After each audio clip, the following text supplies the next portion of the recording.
विश्व क्रिकेट के इतिहास में ऐसा पहली बार हो रहा था कि जिन दो देशों के बीच वर्ल्ड कप का मैच खेला जाना था, उन्हीं देशों के बीच सरहद पर कारगिल का युद्ध लड़ा जाना था। यहाँ तक कि ये युद्ध सरहद से मैदान पर जा पहुँचा था। और जब सचिन तेंदुलकर आउट हुए तो उसका ऐलान पाकिस्तान के संसद भवन में किया गया था। 8 जून 1999 मैनचेस्टर का मैदान। दोनों टीमों के कप्तान टॉस के लिए मैदान पर आते हैं। भारतीय टीम के कप्तान अजहरुद्दीन ने टॉस जीतकर पहले बल्लेबाजी करने का निर्णय लिया और साथ में यह भी बताया सौरव गांगुली चोट के कारण इस मैच का हिस्सा नहीं होंगे, जिस पर पाकिस्तानी मीडिया ने यह खबर चलाया कि गांगुली ने शोएब की रफ्तार से डर कर अपना नाम मैच से वापस ले लिया है। भारतीय टीम की तरफ से सचिन तेंदुलकर और सदगोपाल रमेश की जोड़ी मैदान पर आती है। दोनों खिलाड़ियों के चेहरे पर मैच का दबाव साफ साफ दिखाई दे रहा था और उसका आलम यह रहा कि टीम का स्कोर 7 ओवरों में मात्र 17 रन ही था। उसके बाद रमेश ने कुछ अच्छे शॉट्स जरूर लगाए, लेकिन रमेश 12वें ओवर में अब्दुल रजा की गेंद पर मात्र 20 रन बनाकर बोल्ड हो जाते हैं। भारत को पहला झटका 37 के स्कोर पर लगता है। अब शानदार फॉर्म में चल रहे राहुल द्रविड़ मैदान पर आते हैं। सचिन लगातार बेहतरीन शॉट पे शॉट लगाए जा रहे थे, लेकिन उनके बल्लेबाजी में वो पैनापन नजर नहीं आ रहा था और राहुल द्रविड़ भी सचिन का खूब साथ निभा रहे थे।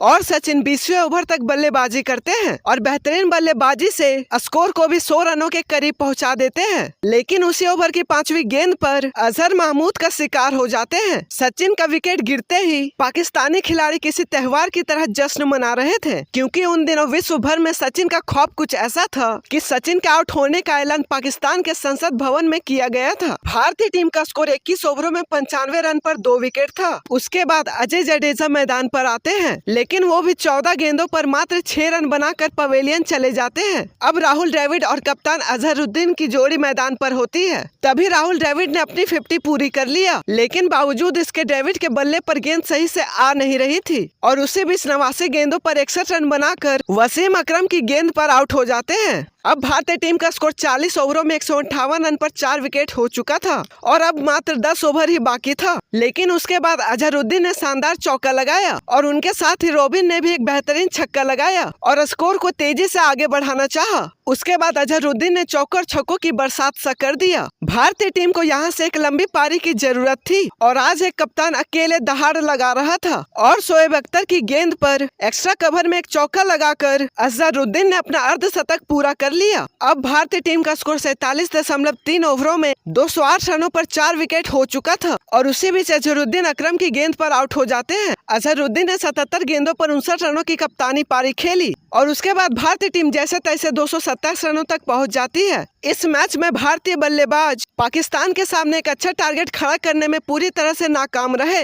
और इसका कारण भी साफ था कि इंडिया पाकिस्तान के बीच साधारण मैच में भी सड़कें सुनसान हो जाती थी, लेकिन यह मैच वर्ल्ड कप का था। साथ में सरहद पर युद्ध हो रहा था और पाक मीडिया की ऐसी नापाक हरकत इस मैच को जीतना वर्ल्ड कप फाइनल जीतने जितना बराबर कर दिया था। अब पाकिस्तान टीम को इस मैच को जीतने के लिए 228 रनों की जरूरत होती है, लेकिन पाकिस्तान के पास अफरीदी के रूप में एक ऐसा तूफान था जो पल भर में मैच को उड़ा ले जाता।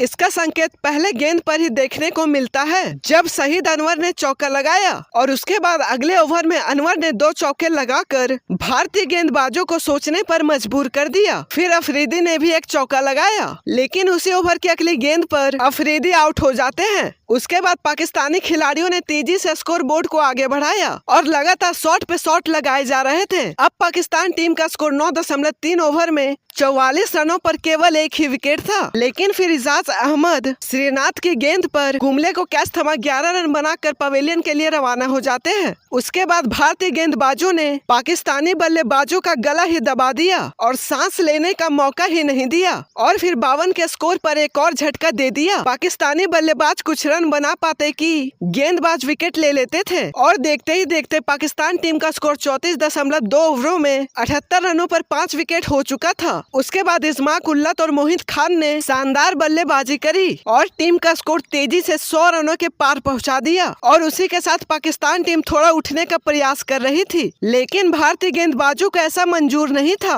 और 124 के स्कोर पर सचिन तेंदुलकर के एक शानदार कैच ने पाकिस्तान को एक और झटका दे दिया और उनके जीतने की उम्मीद उम्मीदों पर भी पानी फेर दिया और फिर उसके बाद एक एक कर सभी खिलाड़ी पवेलियन वापस जा रहे थे। आज भारतीय गेंदबाज अपने करियर की बेस्ट परफॉर्मेंस दे रहे थे और यही कारण था कि भारत की इतनी बेहतरीन गेंदबाजी के आगे पाकिस्तान की टीम मात्र 180 रन बनाकर ऑल आउट हो गई और भारतीय टीम ने इस मैच को 47 रनों से जीत लिया। लेकिन इस पारी के 21वें ओवर में जो हुआ था वो शायद इतिहास में पहली बार हुआ था। अनिल कुंबले ने इस ओवर में 7 गेंदें फेंक डाली। अंपायर को बिल्कुल भी याद नहीं रहा क्योंकि इस मैच का इतना ज्यादा गर्म माहौल था कि हर कोई हैरान था। सभी के पसीने छूट रहे थे और जब मैच शुरू हो रहा था तभी 2 पाकिस्तानी दर्शक स्टेडियम में कारगिल और यह मैच दोनों हमारा है ऐसा बोर्ड दिखा रहे थे, जिसके लिए उनको स्टेडियम से बाहर कर दिया जाता है। इस जीत का जश्न भारत के सैनिकों ने भी मनाया था। मई महीने में शुरू हुआ कारगिल का युद्ध जुलाई महीने तक चला